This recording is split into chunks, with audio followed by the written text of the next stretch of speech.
اعوذ باللہ من الشیطان الرجیم بسم اللہ الرحمن الرحیم رب اشرح لی صدری ویسر لی امری واحلل عقدۃ من لسانی یفقہوا قولی۔ اے میرے رب میرا سینہ کھول دے اور آسان کر دے میرا کام، اور میری زبان کی گرہ کھول دے کہ سمجھ سکے میری بات۔ السلام علیکم ناظرین، میں ہوں عمران خان اور میں ہوں حلیمہ ذوالفقار۔ آج کی سحری کے اس خصوصی ٹرانسمیشن میں آپ لوگوں کو خوش آمدید کہتے ہیں۔ امید کرتے ہیں آپ سب خیریت سے ہوں گے۔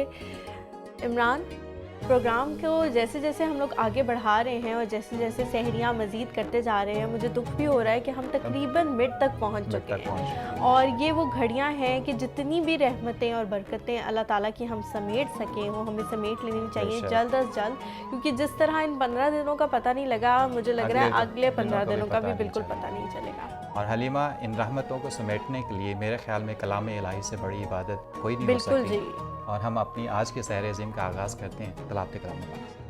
اعوذ باللہ من الشیطان الرجیم،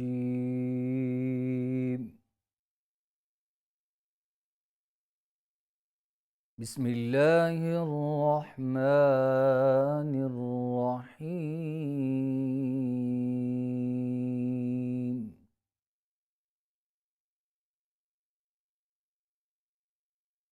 وَنُفِخَ فِي الصُّورِ فَإِذَا هُم مِّنَ الْأَجْدَاثِ إِلَىٰ رَبِّهِمْ يَنسِلُونَ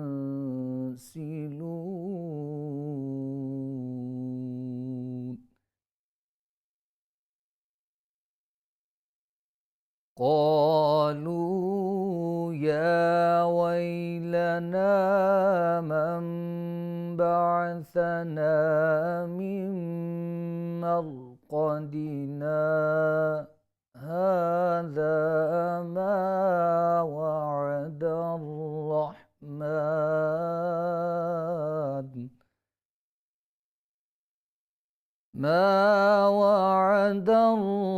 الرحمن وصدق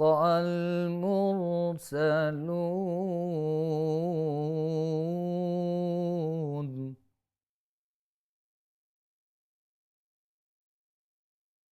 إن كانت إلا صيحة واحدة فإذا هم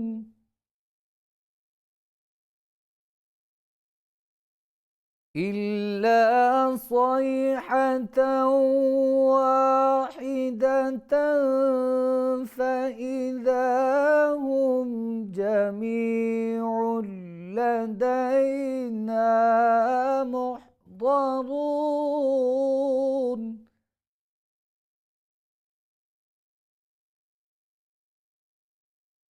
فاليوم لا تظلم نفس شيئا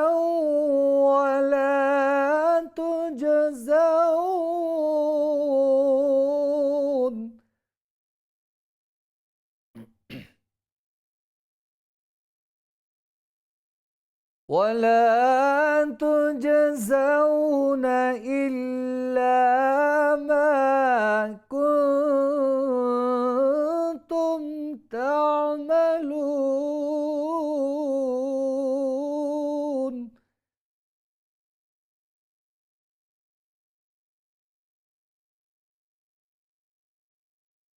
إن أصحاب الجنة اليوم في شغل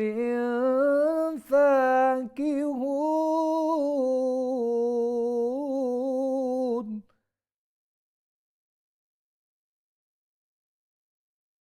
هم وأزواجهم في ظلال على الأرائك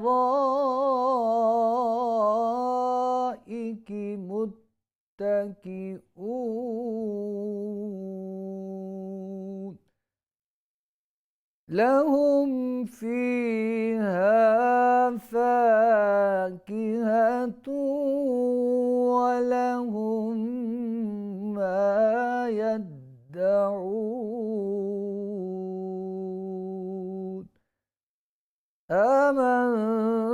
بالله صدقت يا رب العالمين.